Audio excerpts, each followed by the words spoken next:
Napasakamot na kan otoridad ang duwang lalaking miyembro kan Communist Terrorist Group na may kasong murder sa operasyon sa Barangay Kadulawan, Katayngan, Masbate kaining Nobyembre 9. Nadakopan mga sospek na sinda Sancho, 67 anyos, asin MP, 60 anyos, parehong sa kusog kan mandamiento de aresto na pigpaluwas kan RTC Branch 49 sa Katayngan, Masbate kan Abril 15, 1998. Sigun kay Police Captain Estrella Torres, ang tagapagtaram kan Masbate Police Provincial Office, parehong paraoma ang mga sospek asin kapwa miyembro kan milisyang bayan na pinamamayuhan ni Rogelio Suson alias Kamanong. So, lahat naman ng municipal police station nakapag-coordinate na sa court para makakuha ng list ng mga archive cases so that if magmo-monitor kung present yung tao na yun doon sa barangay na yun, makikipag-coordinate sa mga barangay officials para po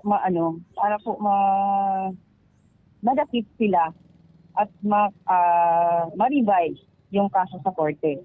Naging matrayumpo ang operasyon sa pagtarabangan kan Katayngan Municipal Police Station, Masbate 2nd Provincial Mobile Force Company, Regional Intelligence Unit PIT Masbate, asin 2nd Infantry Battalion, Philippine Army.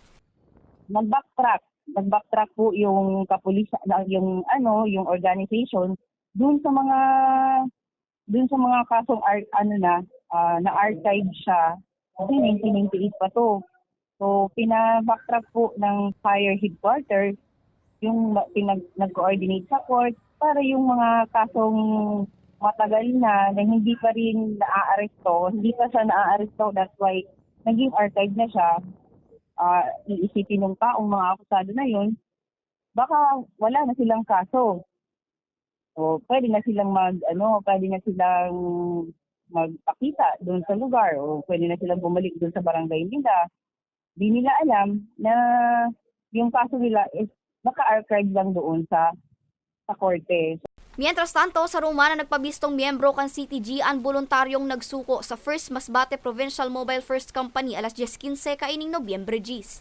Binisto ining si alias Epong, 37 anyos, na subuot miyembro kan Kilusang Guerrilla South Sub-Regional Committee Masbate. Kasabay kan sa iyong pagsuko ang pag-turnover man kan sarong 38 caliber na revolver na kargado nin 4 na bala.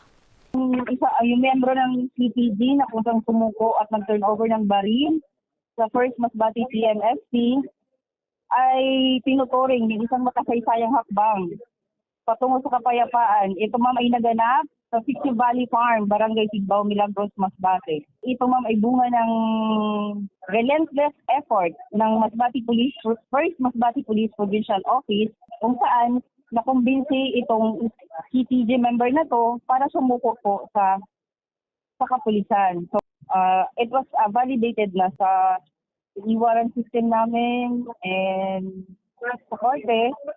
If meron siyang kaso, negative naman naman. Katakod kay nina nga poda ng otoridad sa publiko na makipagtabangan sa inda sa padagos nindang kampanya kontra terorismo asin kriminalidad sa probinsya. Para sa mga baretang Tatak Bicol, Angeline Dagta.